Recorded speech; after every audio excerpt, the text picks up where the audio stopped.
I just started making entertaining like videos, what I thought just for like my small friend group. Is like, how do I make my 5 Facebook friends laugh? And that kind of materialized into being a voice for the veteran community. And to be honest, a lot of my jokes came from sitting around the fire pit with all the other operator guys and just talking crap. Like, does your wife ever yell at you when you swerve in the road because you think the trash is an IED? They're like, yeah, all the time. And so I just kind of put that in a satirical video, and that kind of got a lot of traction. So I never set out to do any of that, but then I actually found out that I could be more impactful in the community with like a pen rather than a rifle. And so that's kind of where my career's gone. And, to this day with Black Rifle and a lot of the other endeavors we do, it's kind of my life goal is to participate and hopefully build a path forward for veterans that have served.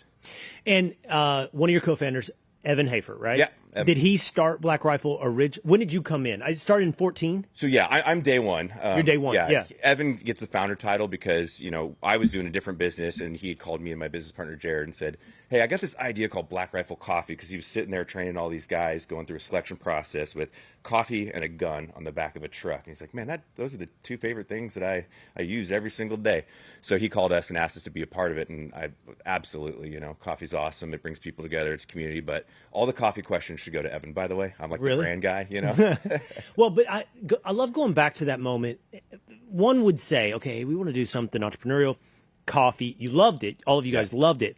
But, if you sat down and you go, well, let's write a business plan. One of the first things you're going to have to address is that is a very, very competitive market. Like incredibly with one huge behemoth, obviously, in Starbucks. Right. But, Seattle's Best, and I can't even remember all of them that have brick and mortar on every corner selling coffee. Yeah, I don't think we set out to be as large as a company as we are. I mean, I know we didn't, but also I think the reason that Black Rifle was a success was because, let's be honest, it is hyper leftist culture in the coffee industry. You look at the way that they run their organizations, and we're just a bunch of guys that served America, love the people that veterans, the first responders. And so I think it's such an authentic soul of our business because it's still a founder-led business. Of course, we have a board of directors and a CEO, but really the soul of the company is still through the 3 founders. And I think you see that, and I think that's why our customers still really support us to this day. It started out and still primarily as subscription-based coffee. Yeah, we were like a direct-to-consumer subscription-based company. We really gone into like FDM, food, drug, mass. So, Walmart's a great retailer for us. We love them. We're in Bass Pro Shop, Kroger. So we're pretty much anywhere coffee's found. Is now. Now. But originally direct-to-consumer, right? Yeah, direct-to-consuber subscription. That's what we do. Right. And you found a market, it seems like, pretty quickly. And I would imagine a lot of the coffee's great, but that brand differentiation, as you just pointed out, all of those brands have a certain ethos to them, and you're radically different. Yeah, I think so many, they all get convoluted. Our mission statement is super simple. It's great coffee, great mission, no compromise. So we want the customer to be able to purchase coffee, shows up on time, on target. They love it. It tastes to the quality that they want. And then also they know they're supporting a great mission. Our philanthropic side of our business is incredible. The folks over there that lead it are all former special operation guys. And so they're really integrated into the mission and actual direct impact to individuals. Because I think it's easy to like write the checks and go, oh, look at us, we helped. And that's great. I'm not taking anything away from that. But it's also, I think that the most tangible difference you can make is directly to an individual. How you just change someone's life so you can set them up for success, especially folks that have been through hell and back. And what is it now? 40% of the company is vets? Thereabout, yeah. Yeah. If not more, actually. And from a distance, Matt, you look at it, and it looks like a continuous arc up. Now, maybe it was, but I don't think many entrepreneurial stories are like that. I don't know. What has been the biggest stress point through the birth of Black Rifle Coffee? I think any entrepreneur knows it's just like there's so many highs, there's so many lows, and every day is a different day. I wake up like, whew, what a good day, and then holy crap, worst day ever. And the business structure has obviously massively changed. We were a subscription-based model, especially going into COVID, so we were optimized, right? We had all this infrastructure built around direct-to-consumer business, and then that changes overnight where customer behavior goes. We're going back to grocery stores, and so luckily we pivoted enough to be able to like reach our customer.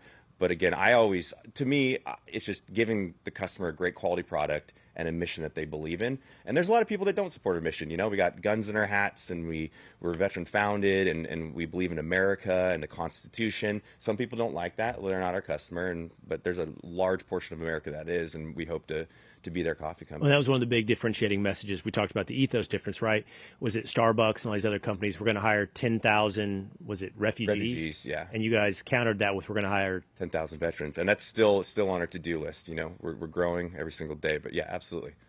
And I know I've seen one in Lubbock, I believe, brick and mortar. Yep. And now you've got how many different stores out there? We're a little over 30 brick and mortar stores. Yeah. Which is pretty cool because I think it's one thing to see, you know, the feedback on the internet, but when you walk into a store and you see like, or one in Utah, every single morning shift change from the local law enforcement would come in there and get their morning coffee. And like, what a sight to see. You got like 12 LEO guys sitting there and gals sharing their morning coffee, doing their reports together. Like that's freaking kick-ass to me. Yeah. It really is. You're the brand guy. Merchandising has to be a big part of the company. I mean, I see Black Rifle Coffee stuff everywhere, and I'm not talking about the coffee.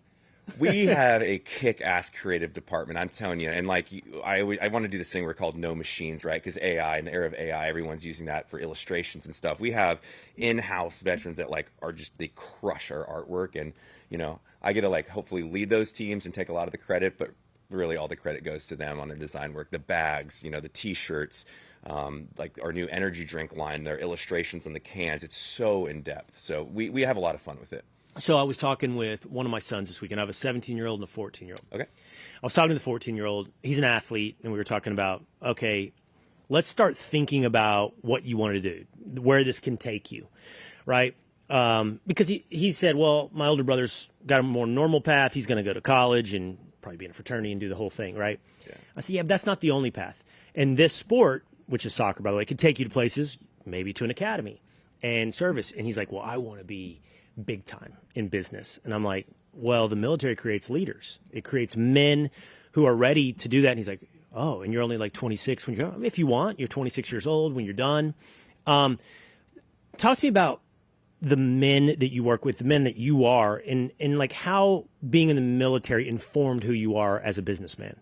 Absolutely. I used to talk about that a lot, especially when post-GWAT, there's a lot of companies that would be so risk adverse that they didn't want to hire veterans because they'd be like, oh, like there's problems with veterans. And our company is the complete opposite. I mean, for instance, is one of our new lead marketing operational folks is a retired sergeant major out of special operations. He comes with like zero marketing experience, zero. But what he does come with was leading like a battalion or a company of troops into combat with the most complex logistics. You got aerial assets, you got ground like logistics, you got troops, like you got people in contact. There's so many like dynamics associated with that. If you just copy that and then paste that into a business model, it's the same thing, and luckily you're not getting shot at. So I think the leadership components of serving in the military are directly attributable to the business world because all it is like critical problem solving under high stress environments, and then realizing like mission first, what is the mission, clearly defining that, whether that's revenue goals, EBITDA goals, whatever, however your business is sorted.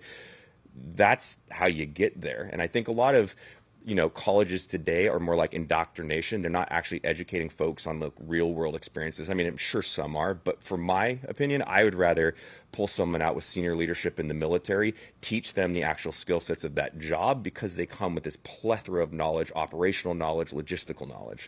Well, and there was a time in America when that was obvious. I mean, if Right. you look at post-World War II, the hiring economy, almost every big corporate leader, political leader, had military service in their background.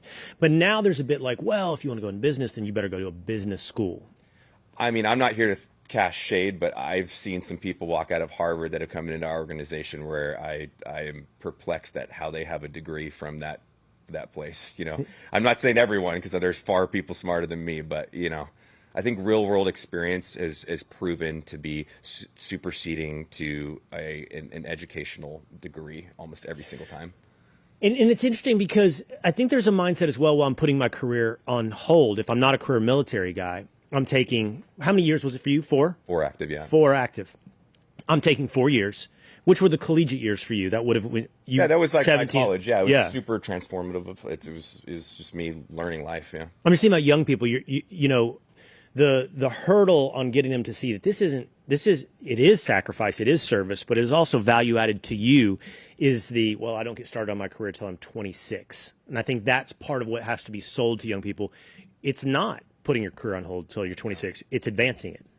I truly believe the person I am today, the work ethic that I have, all came from the discipline that I learned in 2nd Ranger Battalion. I truly, truly believe it to this day. I mean, because you're so malleable at that young age that your experiences will truly mold who you're going to be long term. And from 17 to essentially 22, that became galvanized who I was going to be as a man.